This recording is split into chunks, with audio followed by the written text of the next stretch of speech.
నమస్తే. తెలంగాణ ప్రజలకు ముఖ్యంగా ఖమ్మం, మహబూబ్ నగర్, భద్రాద్రి కొత్తగూడెం జిల్లాల ప్రజలకు శుభవార్త. చాలా కాలంగా ఎదురు చూస్తున్న Dornakal Bhadrachalam road double railway line project ఇప్పుడు కీలక దశకు చేరుకుంది. భూసేకరణ ప్రక్రియ పూర్తి కావడంతో త్వరలోనే డబుల్ లైన్ పనులు ప్రారంభం కానున్నాయి. ఈ ప్రాజెక్ట్ వల్ల ప్రయాణికులకు ఎలాంటి ప్రయోజనం, ఎంత ఖర్చుతో నిర్మిస్తున్నారు, ఎన్ని కిలోమీటర్ల మేర ఈ డబుల్ లైన్ ఏర్పాటు చేయనున్నారు, పూర్తి వివరాలు ఇప్పుడు తెలుసుకుందాం. దక్షిణ మధ్య రైల్వే పరిధిలోని డోర్నకల్ జంక్షన్ నుంచి భద్రాచలం రోడ్డు వరకు 54.65 కిలోమీటర్ల డబుల్ రైల్వే లైన్ నిర్మాణానికి ఇప్పుడు కేంద్ర ప్రభుత్వం ఆమోదం తెలిపింది. ఈ ప్రాజెక్ట్ అంచనా వ్యయం సుమారుగా 770 కోట్లకు పైగా కాగా ప్రస్తుతం ఆర్థిక సంవత్సరంలోనే పనుల కోసం 100 కోట్లు కేటాయించారు.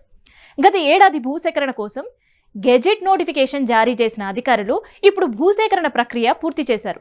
దీంతో త్వరలోనే నిర్మాణం పనులు ప్రారంభించేందుకు రైల్వే శాఖ సన్నాహాలు చేస్తుంది. వేగంగా పనులు పూర్తి చేసి ఈ మార్గం రైలు రాకపోకలు మరింత సమర్థవంతంగా మార్చడమే లక్ష్యంగా అధికారులు పనిచేస్తున్నారు. ఈ డబుల్ లైన్ నిర్మాణం పోచారం, కారంపల్లి, గాంధీపురం హాల్ట్, చీమలపహాడ్, తాడికలపూడి, బేతారంపూడి వంటి స్టేషన్లు ప్రయోజనం పొందనున్నాయి.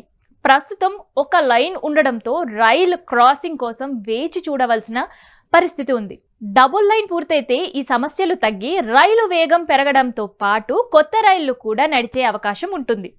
అంతేకాదు, ఈ మార్గం సింగరేణి బొగ్గు రవాణాకు కూడా ఎంతో కీలకంగా యాదాద్రి థర్మల్ పవర్ స్టేషన్ బొగ్గు సరఫరా మరింత వేగవంతంగా చేయడానికి కూడా ఈ డబుల్ లైన్ ఉపయోగపడుతుంది. దక్షిణ మధ్య రైల్వే అధికారులు పేర్కొన్నారు. భవిష్యత్తులో పెరిగే బొగ్గు రవాణా అవసరాల దృష్టిలో పెట్టుకుని ఈ ప్రాజెక్ట్ని చేపడుతున్నట్టు తెలిపారు. మొత్తానికి Dornakal Bhadrachalam road double railway తెలంగాణకి రైల్వే మౌలిక సదుపాయాలకి అభివృద్ధికి కీలకంగా అడుగులు పడుతుంది.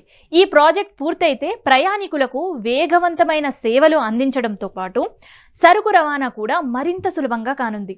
ముఖ్యంగా భద్రాచలం ప్రాంతానికి వెళ్లే భక్తులకు, స్థానిక ప్రజలకు, పారిశ్రామికులకు ఈ ప్రాజెక్టు వల్ల దీర్ఘకాలిక ప్రయోజనాలు లభించే అవకాశం ఉంది.